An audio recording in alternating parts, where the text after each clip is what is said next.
दोस्तों आप सुने होंगे कि जो नसरुद्दीन शाह है वो एक बात पर बहुत ही ट्रोल हो रहा था। इसके अलावा आप देखते हैं कि किस तरह से आमिर खान की जो पत्नी थी वो भी बोल रही थी कि हमें भारत में डर लगता है। लेकिन क्या वाकई में भारत ऐसा डर वाला जगह बन गया है? तो यदि आप गौर से देखेंगे ना और यदि इसके बारीकियों को देखेंगे तो आपको सच में मालूम होगा कि भारत में वाकई में डर लग रहा है। लेकिन ऐसा नहीं है कि भारत को छोड़ कर के हमें कहीं जा सकते हैं। लेकिन भारत में लोगों को डर लग रहा है तो मुसलमानों को नहीं, हिंदुओं को लग रहा है। क्योंकि अक्सर अभी आप सबसे जो ज़्यादा जो लेटेस्ट में चल रही है उससे आप केदारनाथ में जो यात्रा होती है उस चीज़ को देखे होंगे, सुने होंगे। जिसमें हमने देखा कि किस तरह से लोग खच्चर को वहाँ पर जहाँ मन वहाँ यदि खच्चर चलने लायक नहीं रह जाता है तो उसे खाना नहीं देते हैं जो मालिक उसके होते हैं।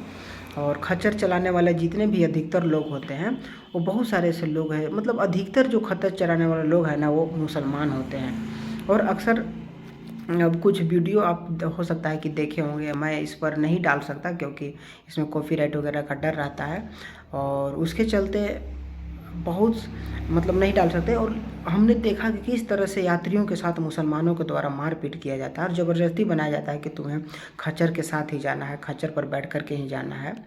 तो सोचिए कि और उनके साथ मारपीट किया जा रहा है। और भारत के अलग अलग कोना से बाहरी लोग यदि केदारनाथ जाते हैं, वहाँ पर किसी चीज़ को लेकर के जो खच्चर चालक होते हैं वो लोकल ही होते हैं और वो लोग यदि उनके साथ मारपीट करने लग जाते हैं तो सोचिए कि उसे किस प्रकार से डर लगेगा और किस प्रकार से ऐसा। लेकिन प्रशासन शासन किसी भी प्रकार से इसके लिए जिम्मेदार नहीं होती है और कोई भी शासन प्रशासन इसके लिए एक्शन नहीं लेती। लेकिन सोचिए कि क्या किसी के साथ यदि कोई केदारनाथ भगवान शिव के दर्शन करने जाता है और उसके साथ जिहादियों के द्वारा मारपीट किया जाता है तो क्या कभी उसे हिम्मत होगी कि हम दोबारा वहाँ पर जाएं? कभी वो सोच भी नहीं सकता, सपने में भी नहीं सोचेगा कि हम कभी केदारनाथ में दर्शन करने जाएंगे। लेकिन आज ऐसा हो रहा है और ऐसा करने वालों का मनोबल पूरी तरह से बढ़ रहा है और कोई भी उन्हें रोकता नहीं है।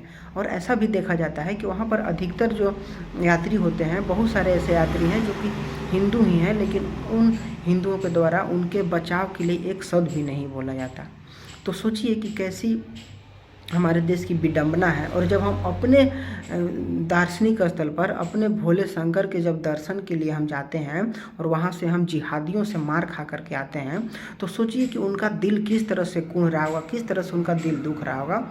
लेकिन हमारा जो शासन है, हमारा जो कानून है, हमारा जो प्रशासन है, हमारा जो सरकार है, इस पर किसी भी प्रकार का एक्शन नहीं लेता।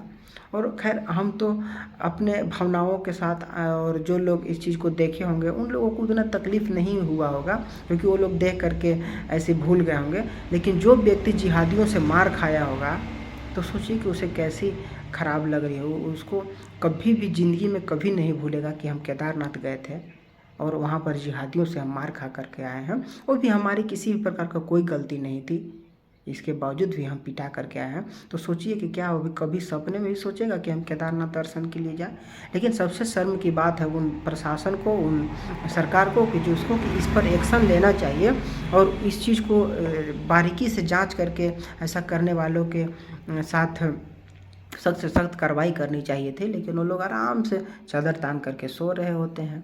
और सबसे ख़राब बात है कि प्रधानमंत्री भी इस चीज़ को नहीं देखते और वो भी ऐसे नियम कानून नहीं लगाते कि यदि केदारनाथ में किसी के साथ यदि ऐसी अप्रिय घटना घटे तो उसके साथ सख्त से सख्त खिलाफ कार्रवाई किया जाए। लेकिन ऐसा होता नहीं है, जो कि बहुत ही शर्म की बात है।